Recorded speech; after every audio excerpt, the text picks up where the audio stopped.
All all right, gang. Welcome once again, and it's time for the weekly Mac Forum video chat. It's the October 22nd edition of this particular cast. Hope that you enjoy the information that we have here. And let's see if I can get a few things squared away. And of course, something on the second screen is arguing with me here, but we'll get around that. All right, first of all, I want to, in addition to the welcome all of our new members. We've kind of stopped announcing the name of the new members since we've had a few forum trolls in recent weeks. So we just decided we would hold off on that. And but I do want to welcome all the folks that normally come in and find out all what we have going on. I hope that you enjoy your stay here in the Mac Forum. And we'll get right into things this evening, get us kicked off and right on schedule here. First of all, I want to point something out. I'm going to dive right into this. Is both forum tip and a iPhone tip at the same time. This is part of our forum roundup and the iPhone tip at the same time here. This has to do with, this particular tip has to do with turning off these screen notifications. I'm going to pull something up here and show you exactly what I mean. Give me 1 second here.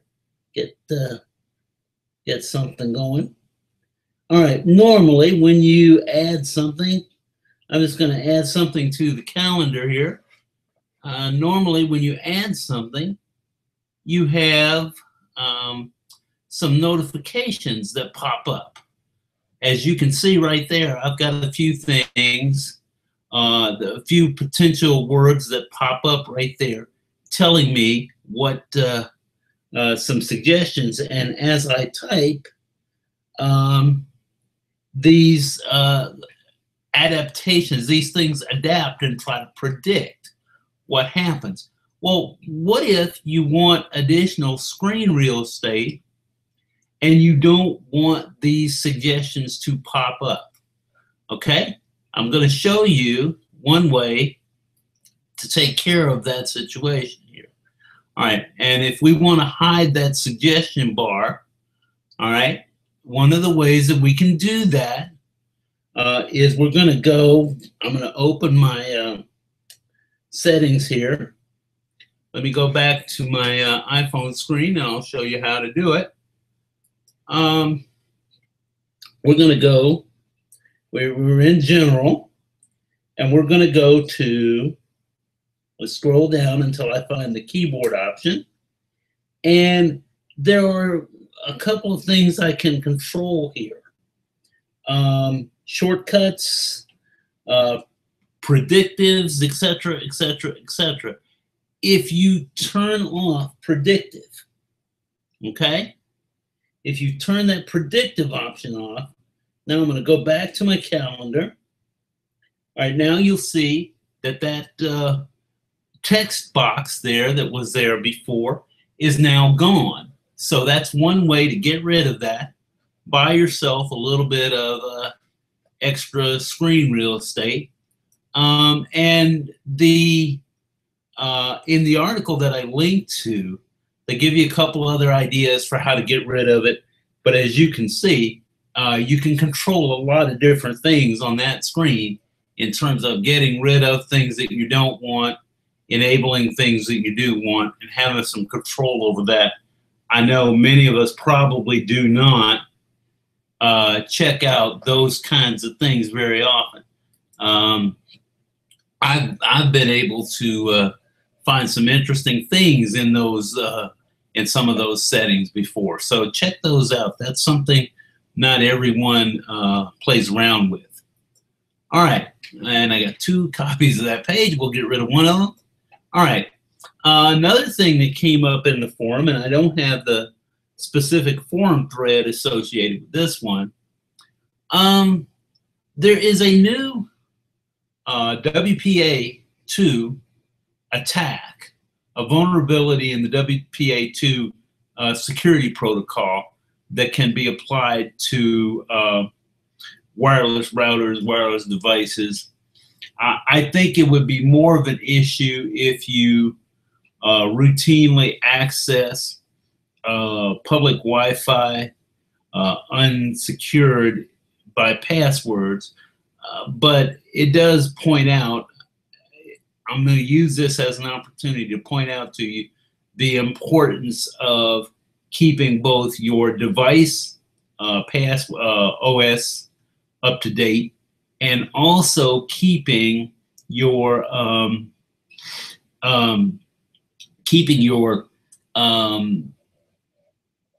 router firmware up to date at home. I know you don't have control over the firmware in public Wi-Fi spots, but certainly keep your home one up to date. Check that periodically. Most of them have a function in the administrative functions where you can check to see if there is a new patch or if there's any new firmware updates of that nature. It's a good idea to periodically check those out and see if anything needs to be adjusted or adapted there. It's been an interesting approach to have all of this stuff come up.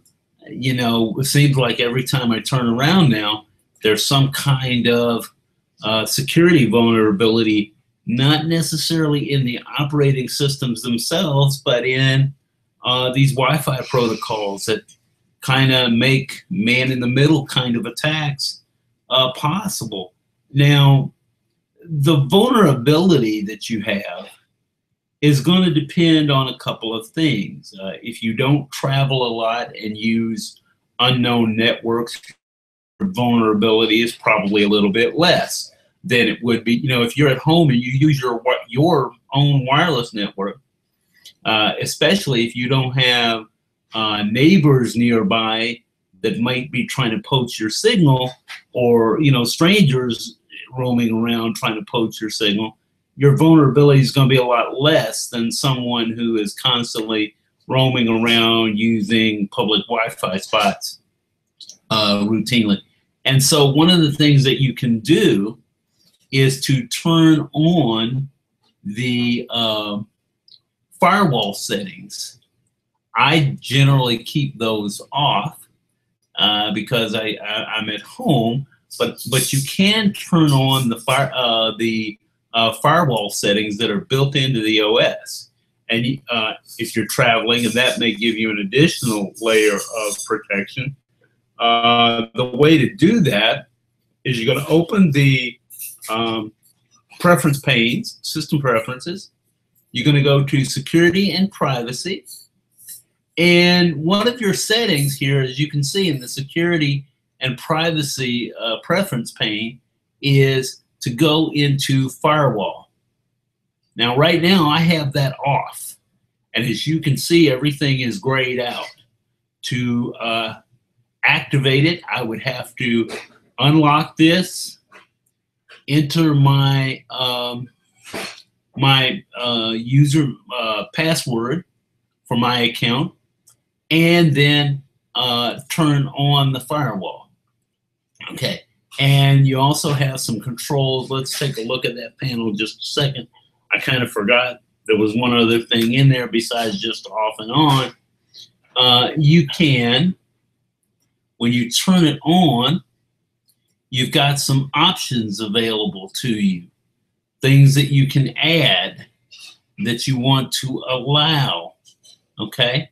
Things that you can control over what you want to allow through that firewall. I'll try to link to something that controls that a little bit more, but for now I'm going to turn that back off on my system. I'm relying primarily on the router that's the firewall rather, that's built into my router. So I generally keep the OS firewall off.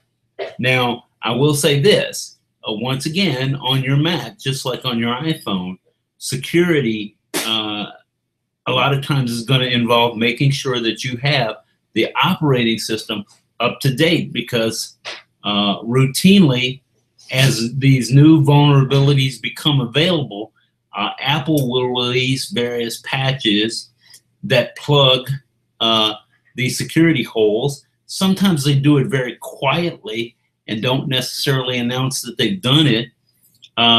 There are older operating systems, if you're still running 10.6, 10.7, I think 10.8 fits in that category now, that aren't being updated very often anymore. So you want to be sure that you're running the most current that works for you and is supported by your hardware. All right. Speaking of security, malware, etc., etc., etc., looks like one of our members, Galvanize, had a question about a persistent message that keeps popping up on their iPad, okay? And it keeps reappearing, telling them that they have a virus and to phone a certain specific phone number. Shutting down the iPad doesn't do it. Neither does restarting the iPad.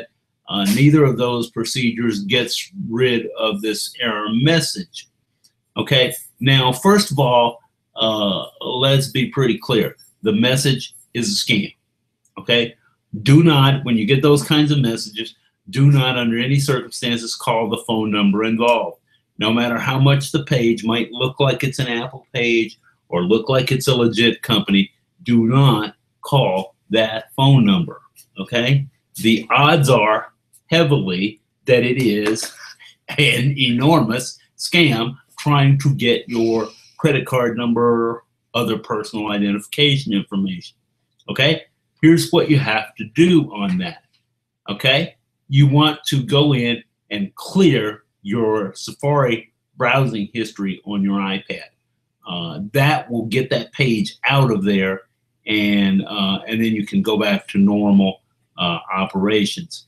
And if you see that in another browser, then you want to do, of course, the same thing and clear the cache and browser history for the page that for whatever browser you're using. You're using Firefox, same rule would apply. All right, now we've talked about that for the iPad. Same rule applies for your Mac. If you are seeing this kind of error, do not, I repeat, not call the number in question. Go ahead and if you have the current edition of Malwarebytes installed for your operating system, run that.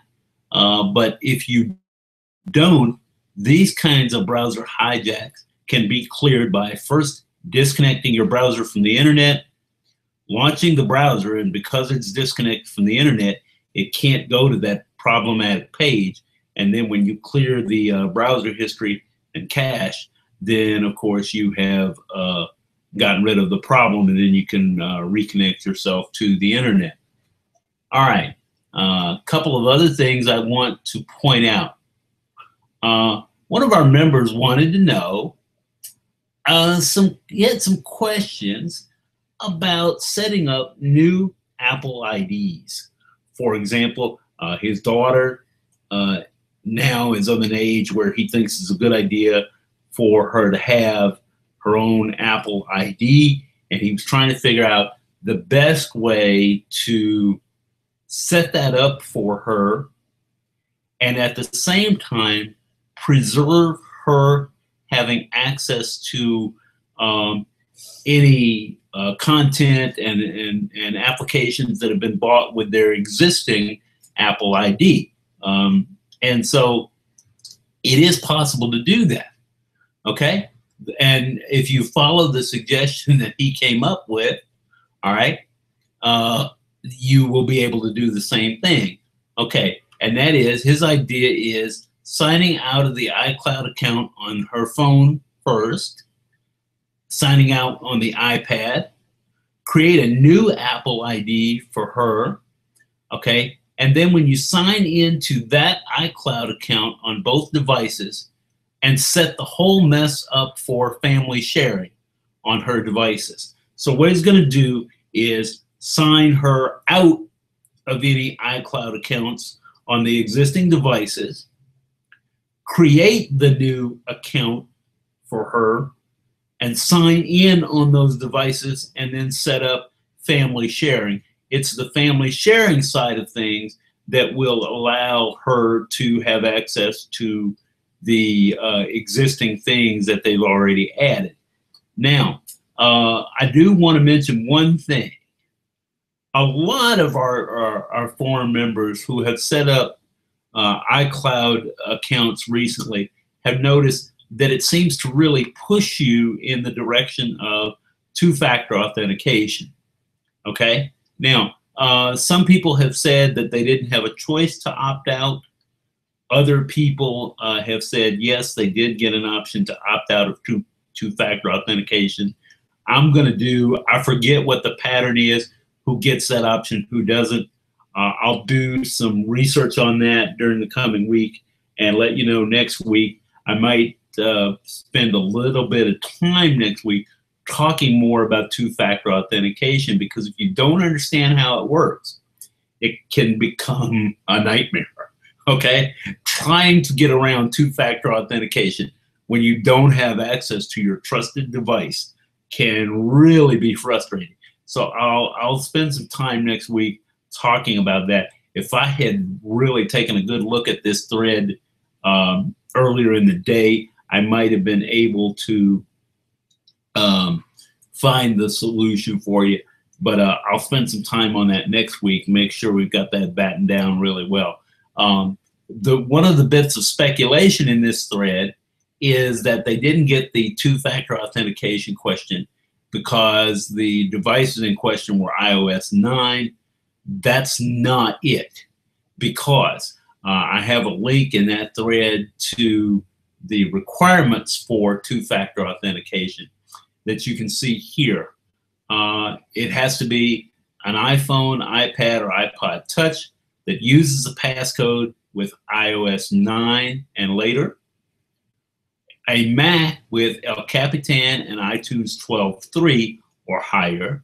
So that means if you've got Sierra or High Sierra and newer versions of iTunes, it's capable of dealing with two-factor authentication. WatchOS 2.0 and later, Apple TV 4th generation, and also Windows PC with iCloud for Windows 5 and iTunes 12.33 or later. Okay, and there are some suggestions here on turning on two-factor authentication for your Apple ID. I'll go through these more specifically next week, but I'm going to also link to them in the show notes this week. And as usual, we'll have links to all the articles in the show notes sometime after the show. I hope to get them up tonight, but it may be tomorrow morning. I didn't get them typed up as early this week as I did last week. Been a kind of hectic day in the old broadcast booth. All right, now that's the same page. And the last thing here that I have as far as forum-related links and things, kinds of information, deals with changing your password, some situations where you might need to change your user password. And I want to talk about this a little bit. The link to this page is based on a thread in which someone had some difficulty with automatic login. And I want to go back to the Mac preferences, system preferences for a second here, because I want to show you something. There we go, right here. Now, when you go into users and groups and you look at the setup for an account, okay, as you can see, I've got a couple of different administrative accounts here. You can set up accounts as administrative, standard, guest, that kind of thing. All right, but here's the thing that I want to be sure that I show you. I'm going to unlock that for a second because I want to point something out to you. I personally, there's an option in here that just drives me nuts, okay? Let's look at the login options down here. All right, my option here is to turn on automatic login for a user account or to turn it off. If I turn it on, you can see I can pick which account I want to use that for. If I turn it on, here's the problem. When I reboot the computer, it would log directly into that account, bypassing the login screen. Now, there's a keyboard command that you can use to keep it from doing that, but here's the thing. That sounds like a brilliant idea. You don't have to type in your password, blah, blah, blah. And that sounds like a brilliant idea, especially if you're the only one using that Mac. I'm going to tell you why I don't like it. Couple of problems. First of all, you got to remember the key combination. Now, if you've only got one account, you don't have to remember because it automatically logs in. But here's the problem. If anything goes wrong with that account, something gets corrupted, and it can't log into that account. If you've only got one account, okay, you've got a problem because now it can't log into that one account. And so the other problem with automatic login, the problem that I have with it anyway, is let's say that you have your Mac set up and you've only got an administrator account on your machine. You auto log into that administrator account. Okay, now that means that anyone who has access to your machine is logged into an administrative account. So if you're going to log into by auto login, don't have it log into an administrative account, because if you do, that person has administrator level access to your machine. Okay, now you can auto log into a standard account. You won't have that problem. Someone will still have to enter a password, but I still don't like that one for a third reason. Let's assume that I have an account set up. I log into it. It's a standard account. I auto log into it. I reboot my machine maybe every couple of days. All right. Now, or even if I shut it off at night, I'm auto logging into an account where I don't have to enter a password. That's the whole point of auto login. But here's the problem. For a lot of people, and I know I've been guilty of this, when I have account settings that I don't use very often, accounts that I don't log into very often, I forget the password. And so now when you go to log into an administrative account that you haven't used in a long time, you suddenly can't remember the password. And it brings everything to a grinding halt. And you've got to sidestep things and log in as root user, change the password, do all this kind of silliness just to have the convenience of auto login.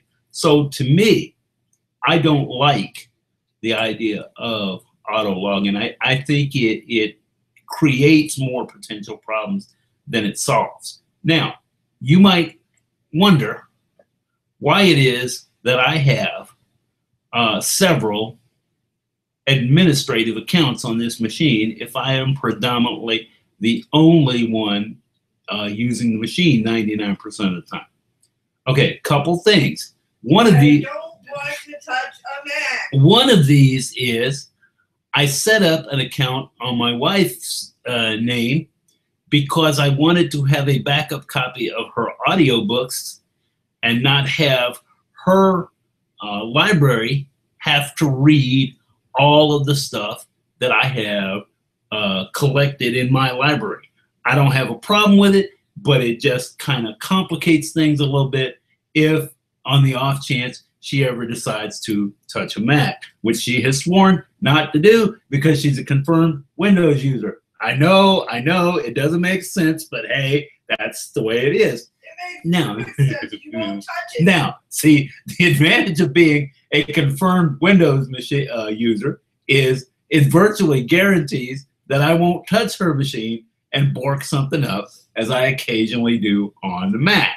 All right, now, the other reason I have multiple accounts, one of these accounts is a troubleshooting account.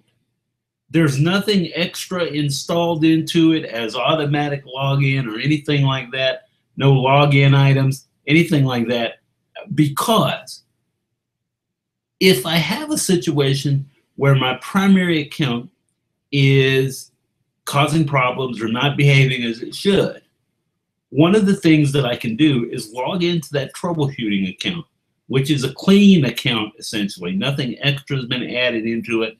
And if things start behaving correctly, then that indicates to me that it's more likely that I have a software issue as opposed to a hardware one.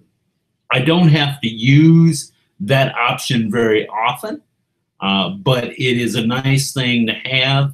I picked that tip up years ago from a fellow who called himself Dr. Mac. I think his name was Bob Levitas. And Bob, if I mispronounced your name, sorry about that, but I thought it was a good idea. And I've always had more than one account on Macs that I've had since then for that reason.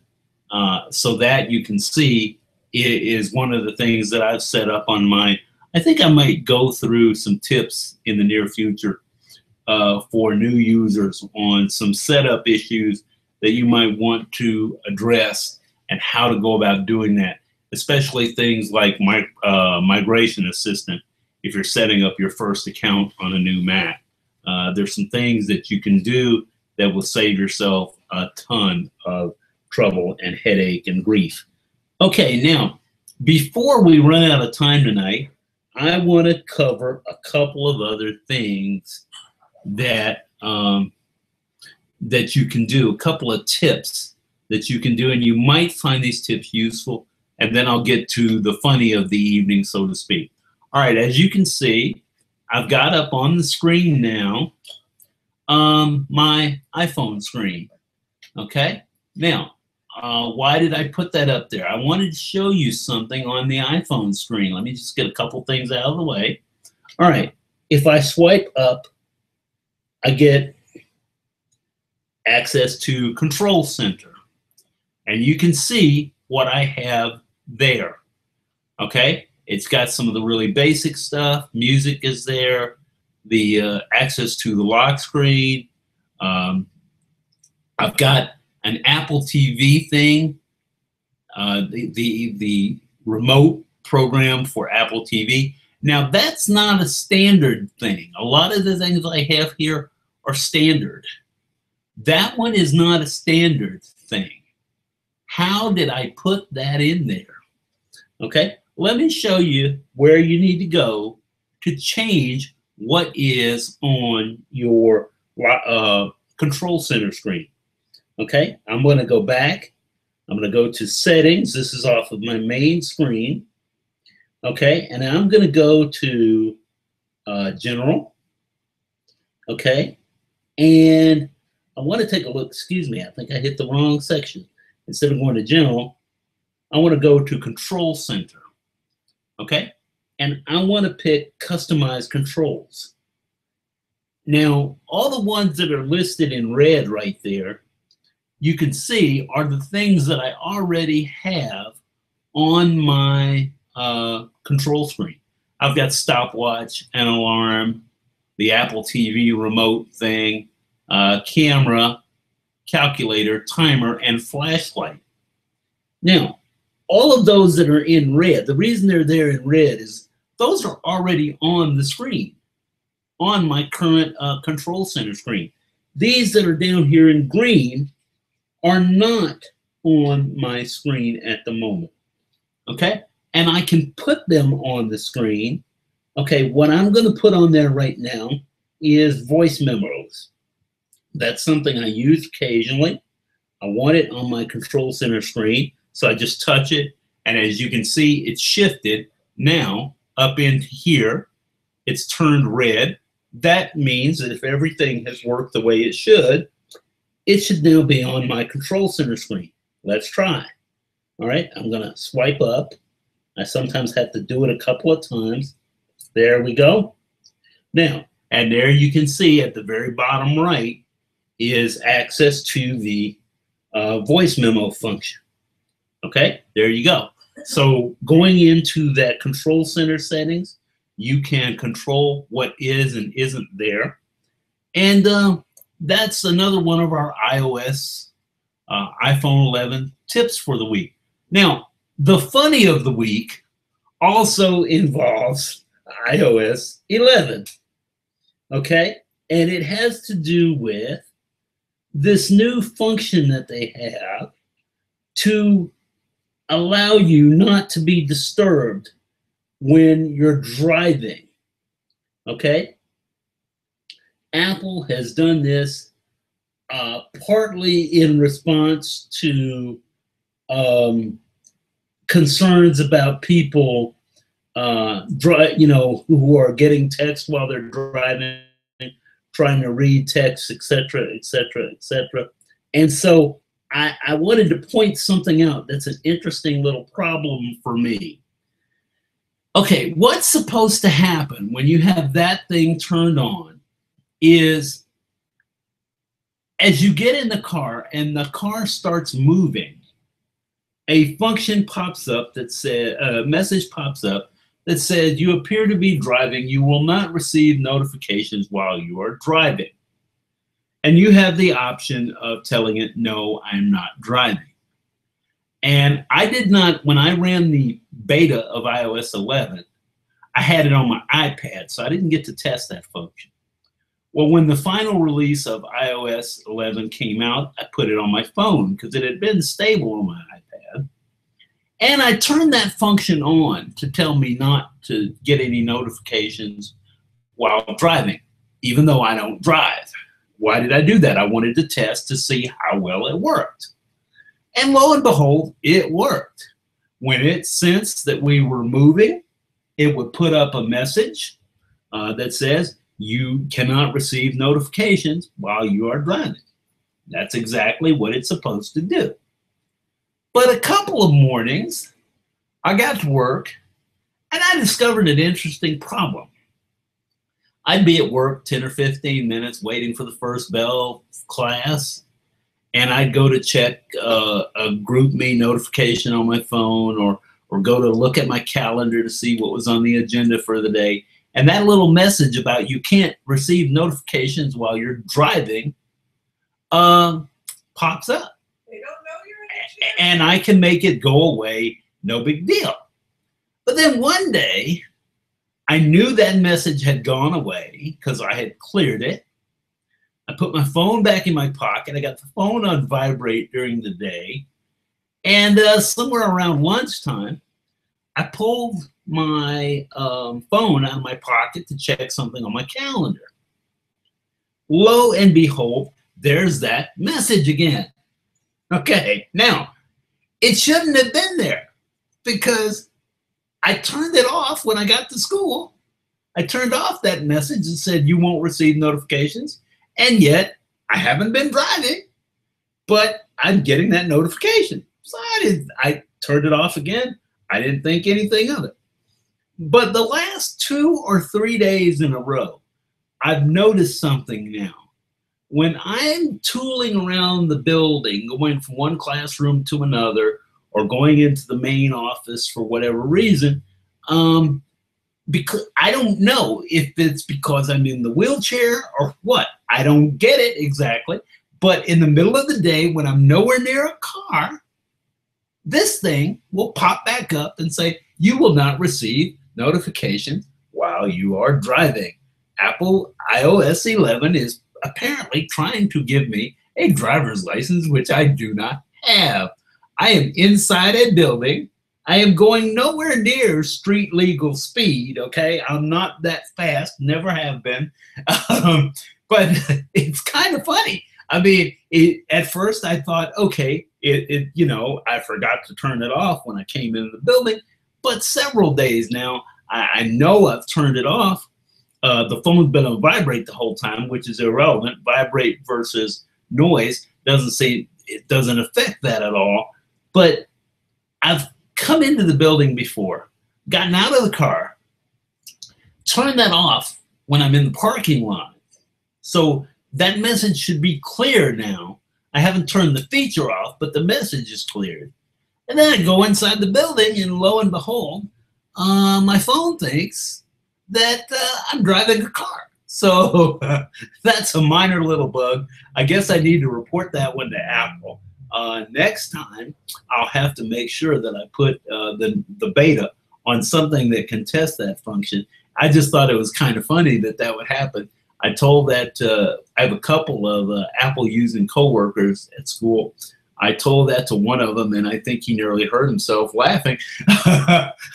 So, you know, Apple, I guess, is looking out for my safety and well-being, whether I want them to or not. I thought you'd appreciate that little bit of humor. Apple's technology antagonizes me from time to time. If you're a regular listener, you know that Siri occasionally talks back to me. For those of you that didn't catch that particular show, just to tell you, one day when they added Siri to the Mac, one of the things that you can make Siri do is identify music that's playing in the background. And I decided to see how good Siri was. It uses the Shazam function, Shazam, to try to figure out what song you're listening to. Well, I tried a couple of songs. The first couple it identified in no time. Then it had 4 or 5 in a row where it kept saying, I don't understand. I don't understand. I don't know what that is. You know, those kinds of messages. And after about the 4th or 5th one of those, I just sort of screamed into my microphone, you don't understand, something on the order of, you don't understand because you're stupid.